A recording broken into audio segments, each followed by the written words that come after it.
Le désir de Dieu n'est pas que tu survives dans la vie en tant que chrétien. Le désir de Dieu, c'est que tu vives la vie victorieuse en Christ. La vie que Jésus a rendue disponible lorsqu'il est revenu d'entre les morts. Malheureusement, beaucoup de chrétiens vivent bien en dessous de cette vie que Dieu leur a accordée, qu'ils ont reçue de Dieu.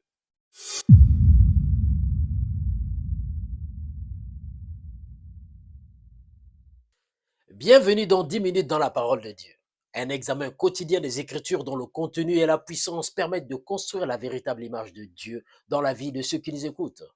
Je prie que la parole de Dieu qui va être libérée devienne vivante dans votre cœur pendant que vous l'écoutez. Mon nom c'est Serge Apita, je suis là pour vous servir. Le plus grand désir de Dieu, comme je le disais, est que nous menions dans la vie la victoire que Christ a obtenue pour nous. Il désire que nous vivions cette vie de victoire, que nous jouissions continuellement de ces bénédictions qui nous ont été léguées en Christ Jésus. Mais l'une des raisons pour lesquelles beaucoup peinent à vivre cette vie glorieuse, c'est leur incapacité à s'approprier ce que Dieu a déjà rendu disponible pour eux. Dieu, dans sa bonté, dans son amour, a cependant équipé chaque être humain ou chaque chrétien d'un instrument pour l'aider à s'approprier ces multiples bénédictions. Paul nous le révèle dans le livre de Romains, chapitre 12, à partir du verset 2. Il nous parle de cet instrument que Dieu nous a accordé et il nous montre sa fonction. Cet instrument, c'est notre intelligence. Voici ce que ce passage dit. Ne vous conformez pas au siècle présent, mais soyez transformés par le renouvellement de votre intelligence afin que vous discerniez quelle est la volonté de Dieu, ce qui est bon, agréable et parfait. Alléluia. C'est une révélation importante. Paul, par l'Esprit, nous fait comprendre que Dieu nous a donné notre intelligence pour notre transformation.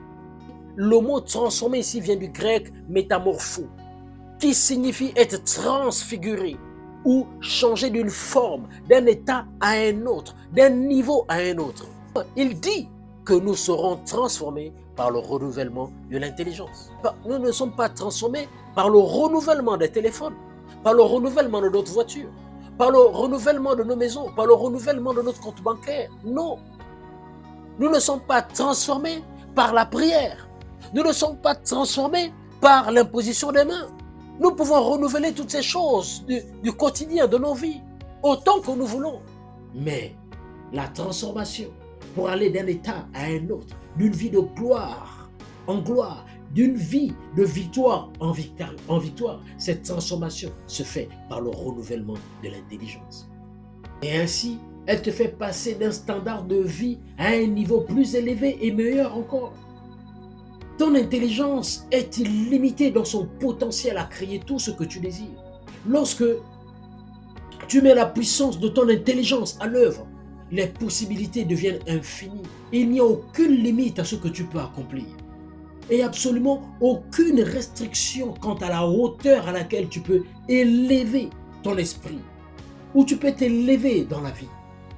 Ta prospérité n'est pas essentiellement déterminée par ta situation géographique. Non, pas du tout. Elle n'est pas dépendante de l'économie du pays dans lequel tu vis.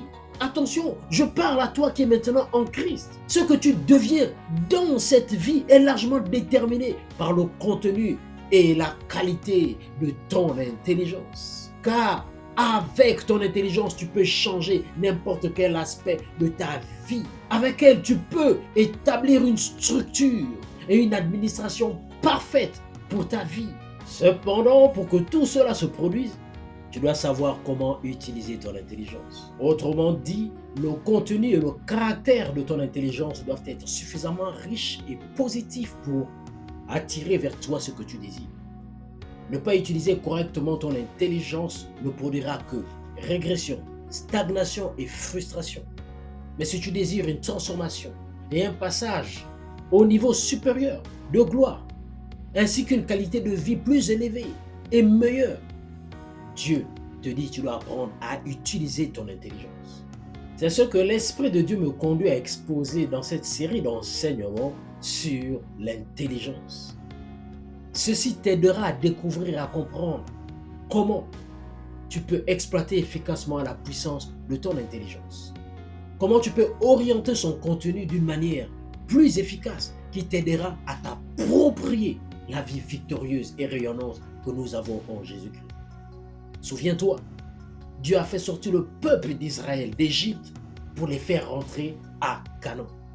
Et il fallait qu'ils s'approprient ce que Dieu disait. Il fallait qu'ils comprennent le mécanisme de Dieu.